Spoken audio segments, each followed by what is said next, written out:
I think one of the most important things that I would want to say to you if we were sat together is that what somebody else chose to do to you is not who you are. It doesn't define you. It doesn't lay out the rest of your life for you. It doesn't predict anything. It's not part of who you are. What they chose to do, it's part of who they are. Those are actions that they live with, and that doesn't necessarily mean that they regret any of it, but they do live with it every day. They do know what they did. I would love it if we could all get to a place where we didn't see ourselves as victims or survivors, really. Because what that does is it shapes your entire identity around what it was that somebody else did. So if you call yourself a victim, then you are defining yourself by what that person did. But you also do that when you call yourself a survivor. You define yourself by what that person did, and the fact that you perceive that you survived it, and or you perceive that you're a victim of it. But you're so much more than that. And so I wanted to finish this video by talking about how we become defined by being victims of abuse or victims of rape or exploitation or whatever it was that happened to you. And so, you know, I'm quite comfortable talking about my stuff. Other people aren't. That's okay. I had loads of stuff that happened when I was young, but I had a recent assault about 2 years ago. Completely out of the blue, proper rare type of assault, stranger attack. Didn't know the man, never spoken to him up to the point where he attacked me. No idea it was coming, couldn't have done anything different. I'm quite comfortable with sort of, you know, I don't blame myself at all for that attack.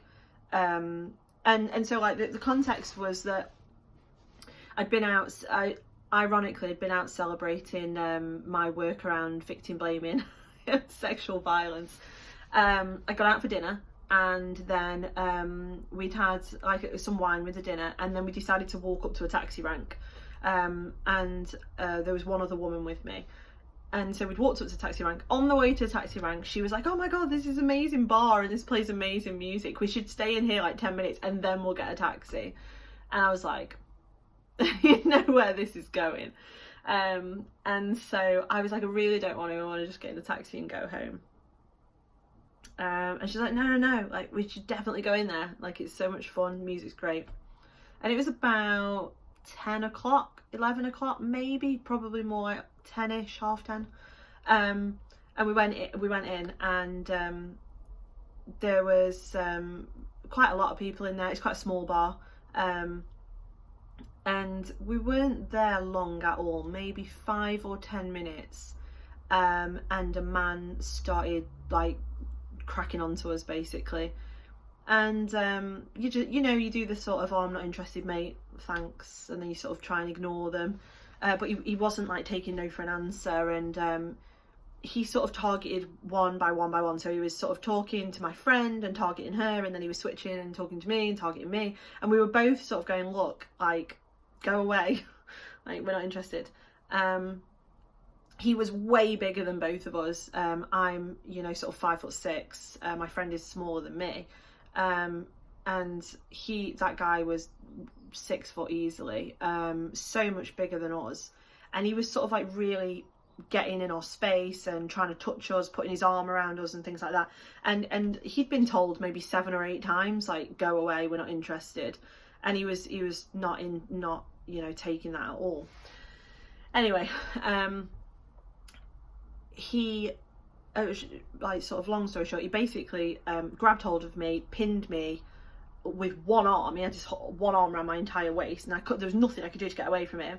And then he started sexually assaulting me and touching me, grabbing me, groping me, doing everything he could with his other hand. And I was like, the first thing that I did is I froze, and I actually didn't know what to do. And I remember just being in this moment where I knew it was happening, and nothing was nothing moved, like nothing was happening, no words came out, nothing.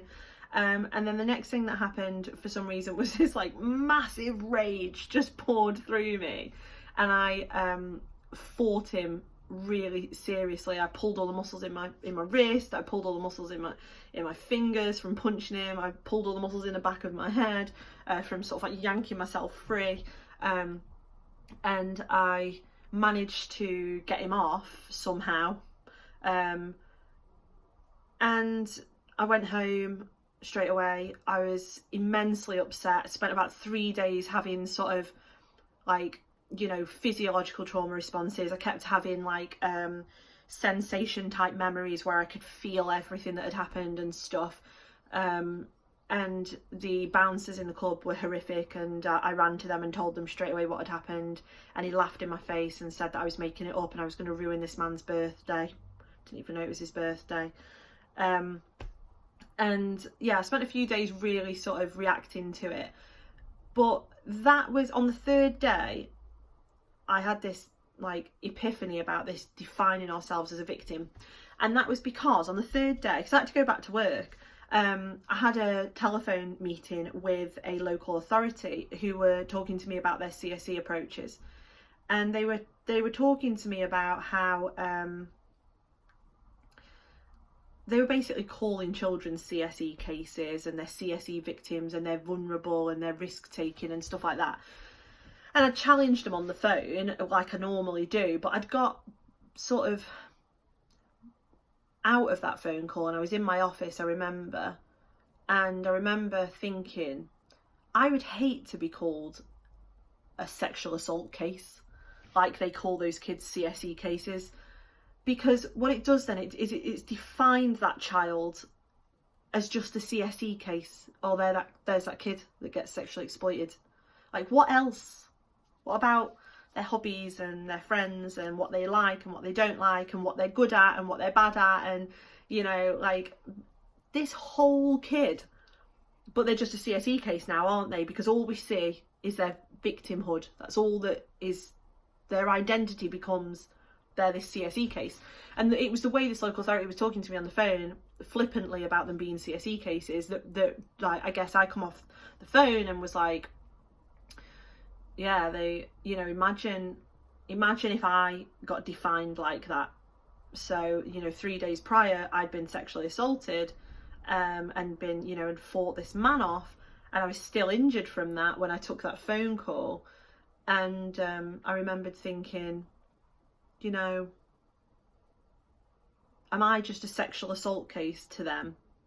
Like, is that what we all are? We're just victims of someone else. And I started thinking, you know, just because that did happen, that doesn't make me any less of a psychologist. It doesn't make me any less of a good mum. It doesn't make me any less of somebody's best friend. It doesn't make me any less of a wife. It doesn't make me any less of an academic. It doesn't make me any less of an activist. It hasn't changed anything else about me. I am not defined by what happened that night, and therefore none of us are. We're not historic abuse cases, we're not rape cases, we're not CSE cases, we're not victims or survivors. We're whole entire people that somebody chose to attack us, somebody chose to target us. It doesn't take away from all your skills, it doesn't take away from all your values, what you believe, who you are, the good you've done for the world, the good you've done for your family. You're so much more than what that perpetrator chose to do that, you know, that time in your life. It's actually more about them than it is about you. So I wanted to just make this video to remind you that you are not defined by what they did. You're not one of their offences. You're not the victim or the survivor of that offender. You're actually an entire person, and at one point in your life someone else chose to target you. That doesn't reflect who you are. It doesn't represent who you are. It doesn't define you.